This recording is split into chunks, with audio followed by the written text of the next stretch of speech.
I want to focus more on some effective strategies for the classroom. You know, when you come to workshops like this, I know what I really appreciated when I come to workshops like this is kind of leaving feeling like I've added some more tools to my toolbox and I've got some ideas I'm excited to try. So I hope you have some of that around addressing problem behavior thus far today, some of that from yesterday around strategies for addressing IEPs. And what I'm going to show you this afternoon, the second half of this afternoon, is just a whole bunch more different strategies that you can use. So I'm just kind of laying the buffet now, sharing a bunch of ideas with you that you can pick and choose to take back to your schools as you see fit.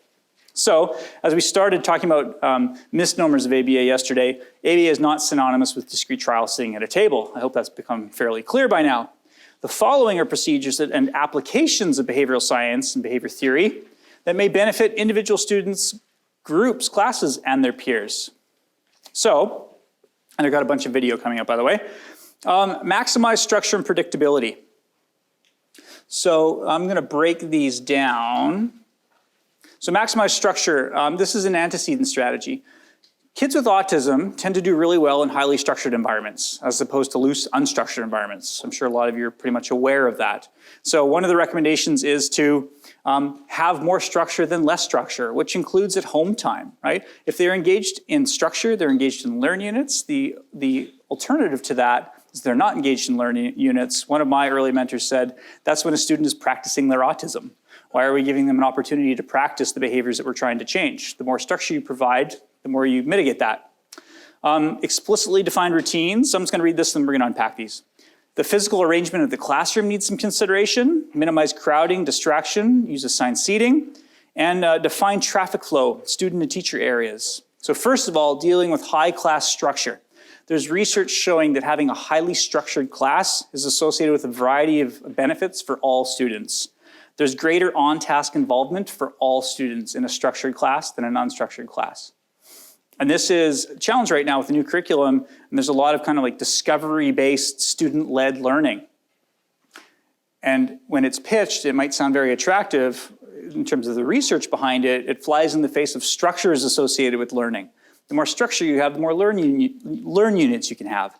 In the absence of structure, it's up to the individual student to create their own learn units. And do we really want to leave that up to our students to be determining? Probably not. Friendlier peer interactions occur when things are structured because there's more predictability, there's rules and boundaries. We tend to see more helping behavior from all students in structured versus unstructured classrooms. More attention to and from the teacher and less aggression overall in highly structured versus unstructured classrooms. So this is a pitch for having structured classrooms. And of course, you know, as your own child, let's say, moves through the school system through their 13 years, you're going to experience a wide range of teachers, different philosophies and degrees of structure. You've got the really, really structured teacher, and then you've got the really kind of free and artistic teacher. And there's pros and cons of each. But the kids with autism tend to do better in the structured environments. And if it's not naturally there, then we should take efforts to add that structure into their benefit, recognizing that it helps everybody. Teachers report preference and teachers report preference and satisfaction with open perimeters in their classrooms, but research supports those with more walls and dividers associated with less teacher and student distraction from noise and more satisfied students. Back in the 1970s in Winnipeg, they built a whole series of public schools in Fort Garry, which is the south end of the city.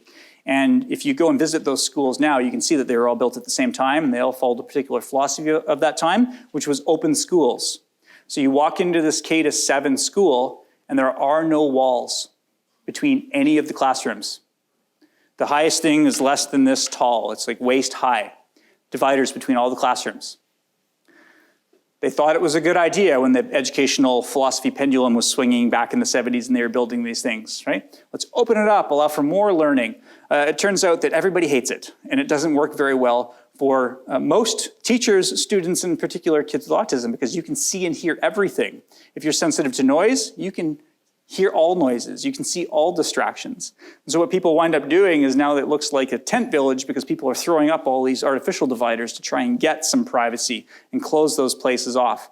So this is an experiment that has been tried and failed in public schools in Canada. And it flies in the face of what we know that our students need, that structure, including the physical space. There was an article in 2012 in a local newspaper about this coming back. I think it was out towards UBC. They were going to build a new school, public school, and they were going to build it as a wall-less school, an open school. And again, it's that educational pendulum swinging, right? People were forgetting that 30 years ago we tried this. We built a lot of these, and they didn't work very, very well. Maximize instruction predictability. Peers and students, for both peers and students, use timers. Now, I know I'm preaching to the choir here, but timers allow me to understand how long I have to do this for, when is it going to be over. Timers can be very, very helpful for a lot of our students. One of my students that I work with, he's anxious about time and he'll be asking, and it's disruptive to his work. But the moment you pull your phone and you turn on your timer or a countdown, and he can see, he'll look at it and it's like you can see the stress drain out of him because he understands, okay, 18 minutes. And then he can get through 18 minutes. But if without that, he doesn't know if it's 18 minutes or eternity, right? So it's fair. What do we do with today's workshop? We give you predictability. We give you times, and I'm encouraged to stick to those times, right? And in the absence of that, you might start to get irritable.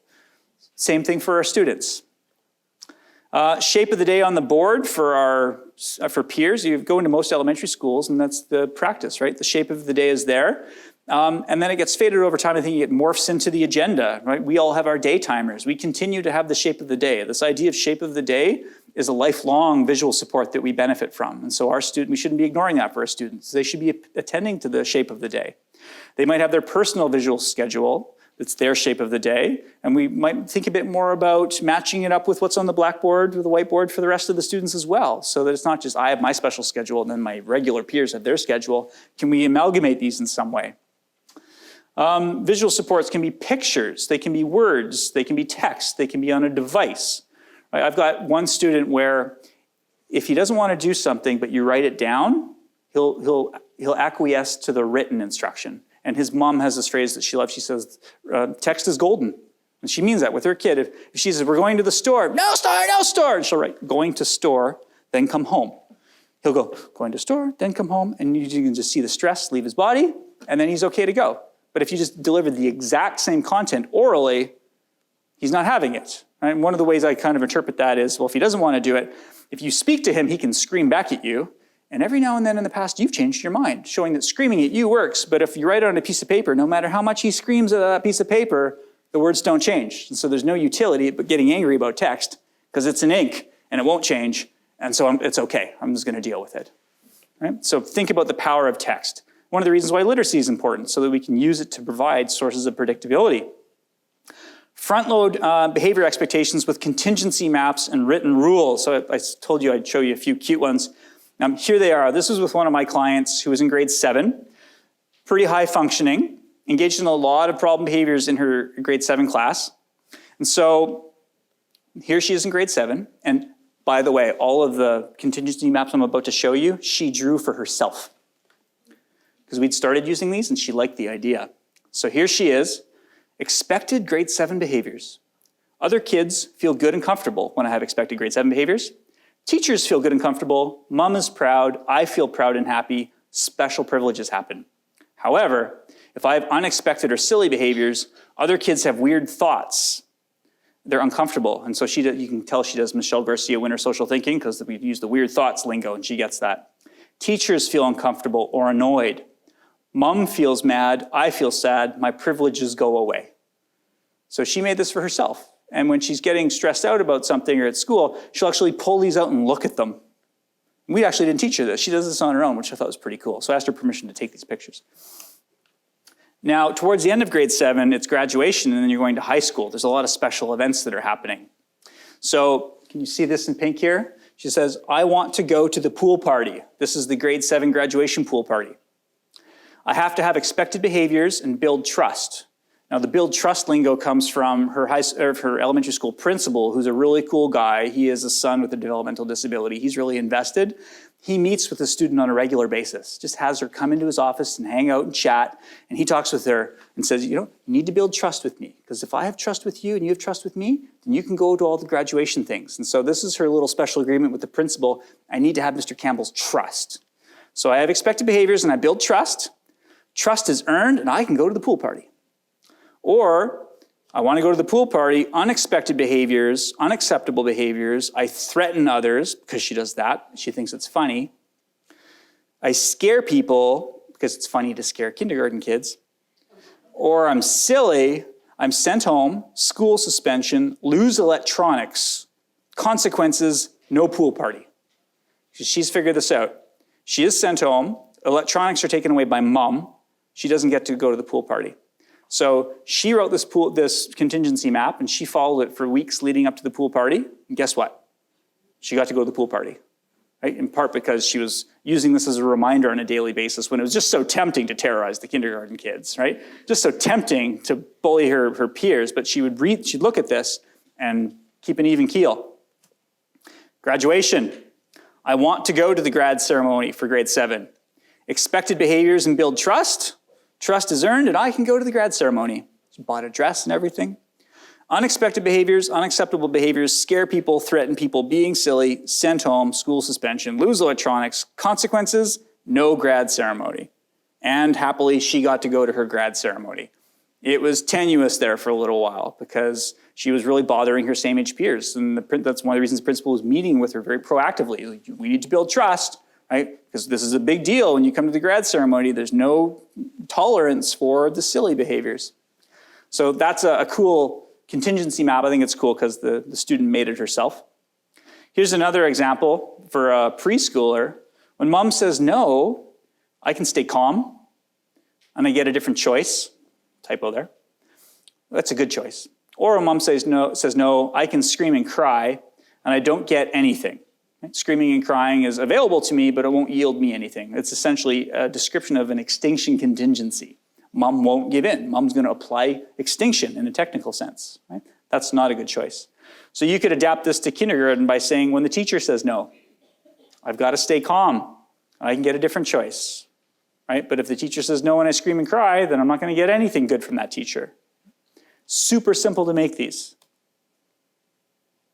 Predictability of when it will start and when it will end. So I think that it's just fair, respectful of our students' dignity, that on our visual schedule, when we tell them that something's going to occur, that they also have some way of telling them when that activity will terminate. So for example, if the visual schedule says, after lunch we're going to do reading, could we offer any more specificity that allows them to predict how much reading? Are we going to be reading forever until home time? So we're going to read one book and then read 2 books. And then after the second book, that's the deal we made. There's no more reading. We're going to move on to the next thing, right? The devil's in the details here. So first read book 1, read book 2, and then you get the iPad.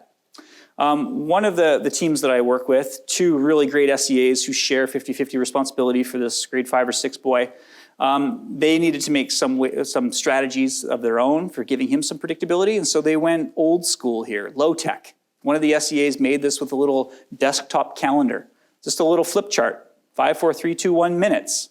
And when he had access to, say, a reinforcer, the SEA would put it out there and flip it, and he would watch flip, and he would be okay because he knew when he got back down to 0 that there was a little cue that said, and more later.